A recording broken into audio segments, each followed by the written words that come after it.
It's the 6th of September 2022.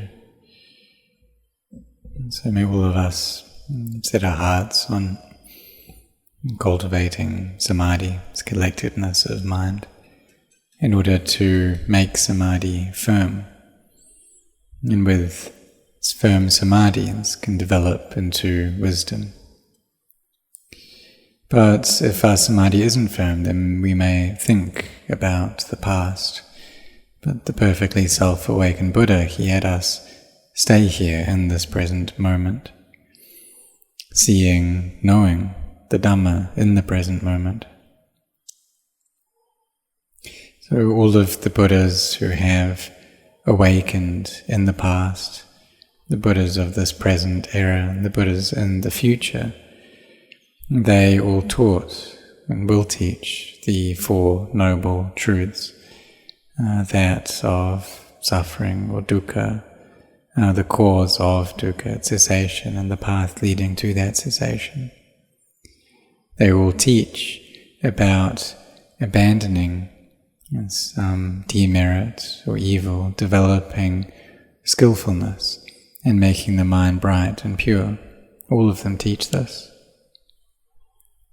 So when we understand that, then we put our effort in so that this Dhamma can appear for us in our hearts. We see the nature of arising, persisting, ceasing, see this with clarity, see it distinctly. But if our minds are not peaceful, then it's not clear. We see, but it's murky. It's not, our minds aren't well established.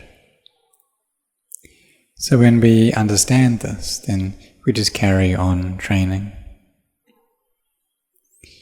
So in our training, we just keep on with it, just like those people who find methods in order to make money. And so now there are new ways of doing that, like selling things online, or different ways of working with technology.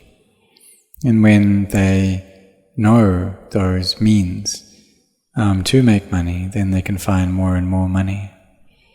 So it's the same with us, with our practice. If we understand the methods of practice that work, we see arising and ceasing, arising and ceasing. We look into the body, seeing it as being composed of elements, being empty. And as we do this, then our practice grows and grows, it increases. And why do we do that? Well, we can think, recollect how the Lord of Death follows all beings. And when we know this, then what is it that we should do? When we know that death is closing in on us, then how should we respond? Well, the simile is given to being like 4 gigantic mountains that are moving in towards us in the 4 directions, or from the 4 directions, moving in, and they are crushing all beings in their path, leading to great destruction. And there's no way that we can escape from these mountains. They're steadily closing in on us.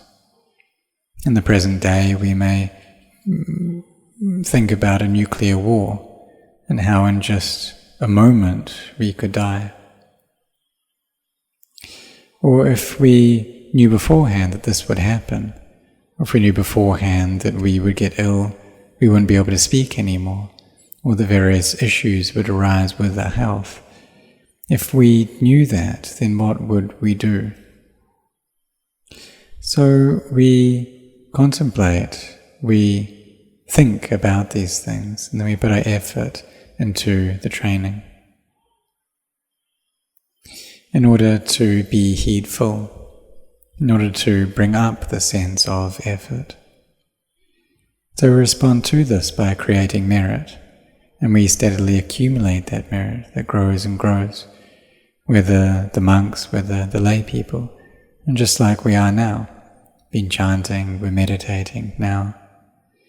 When we have this energy of faith, then we can be generous, make offerings, donate food, donate the 4 requisites for the samanas to use.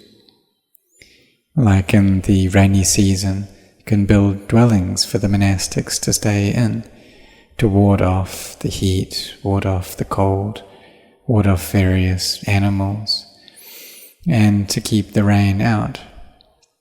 And so these offerings of the requisites give rise to great benefit. So having received these, we should practice and be heedful, perceiving how our lives are not sure. So we need to be firm in our practice, firm in our meditation, firm in training our minds so that they come to peace. And when the mind is at peace, then what's that like? We look at our minds and see how they're really at ease.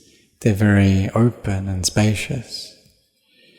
And when samadhi is like this, when it comes up like this, then the mind is in a state that's ready to contemplate, that's ready to get into wisdom, seeing all physical and mental phenomena as anicca, dukkha, anatta, changing and suffering and not self. If we only practice samadhi, we just stay in the happiness of that, maybe the jhanas of form or the formless jhanas, then this will really slow down our path to nibbana. There's happiness there, but that doesn't extract the defilements. It's just like a rock that is holding down the grass. And so the defilements are being suppressed in that state. But if our samadhi is too little and we're contemplating too much, then that will lead to restlessness of mind. So we need to get things in balance, get it just right. And the same with mindfulness as well. We need to get that in balance. That if we're trying to force the mind too much, then that becomes a cause for stress and tension in the body. And perhaps we've listened to these teachings that we need to develop and maintain constant mindfulness all throughout the day. So we try to do that.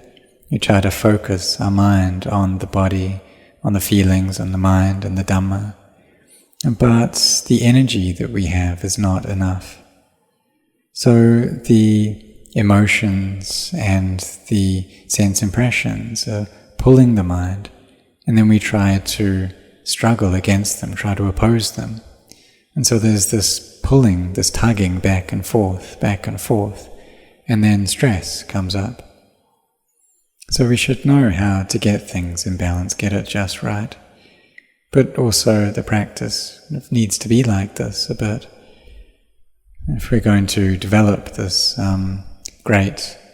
this maha sati, maha panya, this great mindfulness, great wisdom, but we need for our mindfulness and samadhi to be firm. It's natural that when we're developing this, the mind will proliferate some. There'll be some sense of self that comes up. So we just watch that, we observe that. And we change our postures some as well. If we just sit there for long periods, only trying to oppose the defilements, and trying too much to focus our mindfulness, then this can give rise to stress. And so we need to know how to get things in balance. You can do some chanting, or we can do some activities, some external work with mindfulness, and we're aware of our minds when that's happening. And then we can come back and do our practice again, bringing the mind to stillness. But we also need to not get too slack. So to not get slack and to not be tense either. but to maintain this middle way of practice, this Majjhima Patipata. So try to train in this way. But in the beginning, the practice is hard. And so why is it that some people have effort and some people don't have effort? Well, some, they see the drawbacks and the harm. And this is a matter of wisdom. Seeing the drawbacks in all of these ramanas, all of these sense impressions. Seeing how death is close to us and drawing in on us. So when they see that, they'll try to find a way out of that. Just like being in a house that's on fire, and we feel the heat. And feeling the heat, then we try to find a way out of that place. Or like if we're in a very heavy downpour of rain, then we need to try and find some shelter. Because we feel those painful feelings, so we try to find a way to get out of that. So those who feel that death is close to them, then they'll put in effort because they're afraid of the dangers of that. And bhikkhus, these monks, they're ones who see the danger in the cycle of samsara. So they put in their effort. So when we ordain as monks or novices, or really the lay people can be monks as well, be meditation monks. Because whenever we are meditating, whenever we're with our meditation objects, then at that time we are monks.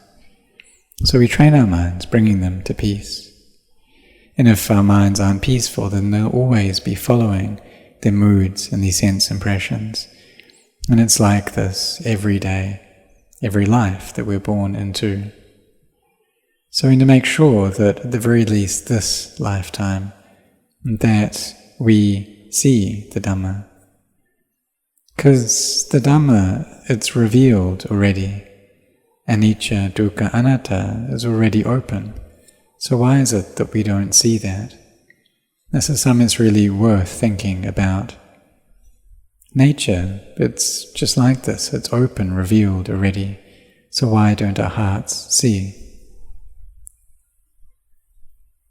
And it's like there's something there.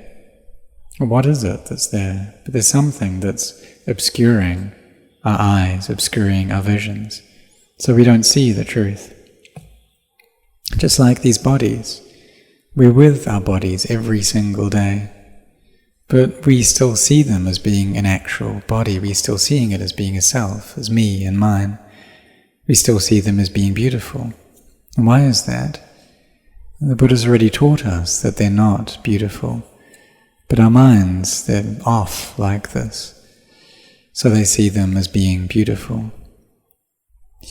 So if we can't accept that, then we need to try and think and contemplate and do this back and forth, seeing the reasoning of it, until our minds are able to accept that, able to let go of the delight that they find in bodies, able to extract the defilements and the craving there, this kamma tanha, this craving for sensuality. So we contemplate the body, see how it really isn't something that's beautiful. That when we open up the body and see all the things contained within, that there's nothing beautiful there.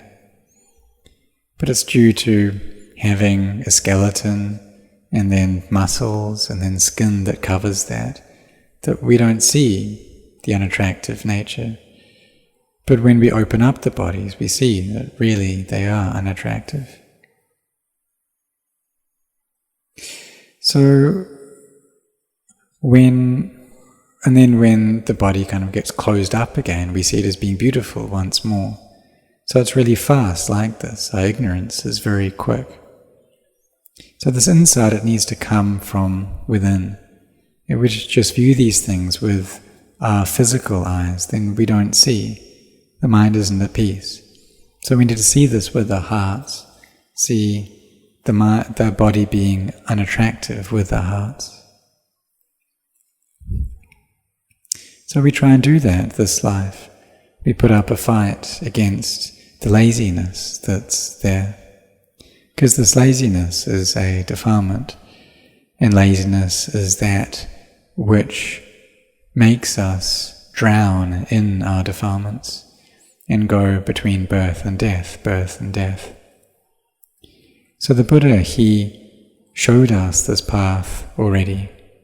It's right in front of us, it's right here. So we should put in our efforts to bring our mind to peace. But we need to know a sense of enoughness in that as well. If we contemplate too much, force our mindfulness too much, then that gives rise to stress. But when the energy of our samadhi is already good, then we can contemplate well. And when it comes to the time for our practice to be consistent, for our mindfulness to be constant, then we don't need to control it at that point. Do walking meditation, sitting meditation, when we feel very at ease. You can go off and walk, and both the body and the mind feel very light. You sit and you come into peace, and that peacefulness, it's very good. So we carry on practicing like this, in this way. As the Buddha said, in every presently arisen state, just there one clearly sees, unmoved, unagitated, such insight is one's strength. So we carry on doing this, practicing like this, and in no long time we'll understand the Dhamma, see the Dhamma.